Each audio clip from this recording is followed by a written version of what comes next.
guys, I hope you're all well. So today's topic might be a little heavy for some people, but like I said, I won't put in too much detail just with respect to my family. Today I'll be talking about how I came about to being in the care system. And there was a lot of work that kind of went into it prior to me actually being put into the care system. My primary school had actually put in a lot of complaints to the HSE that something might be going on at home and it should be investigated. But the HSE did not take this seriously or take this into account until a long while later. And I don't think we started getting investigated until I was about 10 years old.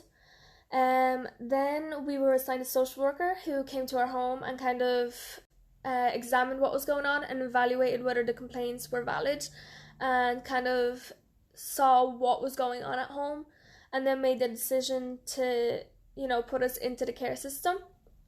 And I think this went on for about a year.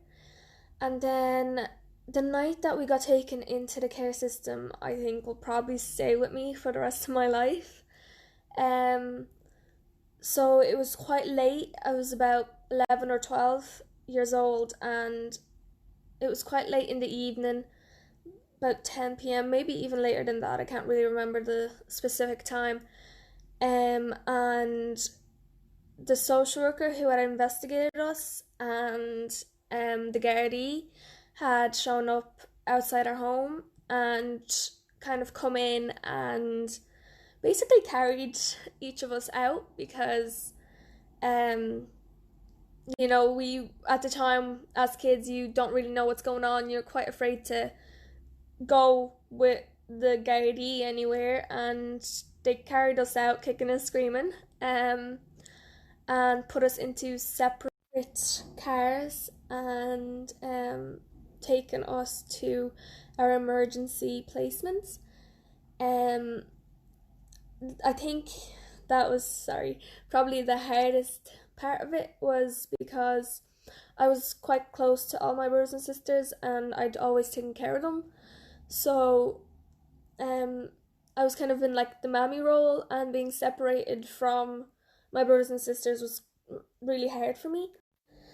So then we were all taken to our emergency placements, and at the start I was placed with my sister, but we got separated later on. The rest of them all went to separate placements. So yeah, that's kind of my coming into care story. As you can see, it wasn't just like, as easy as being put into the care system. There was a lot that happened prior to it, and once the social worker and the HSE had seen the kind of emotional, physical abuse and things that was going on at home, that's when they had taken the action and put us into the emergency care. The emergency care was only a temporary placement anyway, until they could find a more permanent placement for all of us. That was it. That was kind of how it went. Thank you guys for listening, and I hope to see you next week for another video where I will talk about my placements. Bye!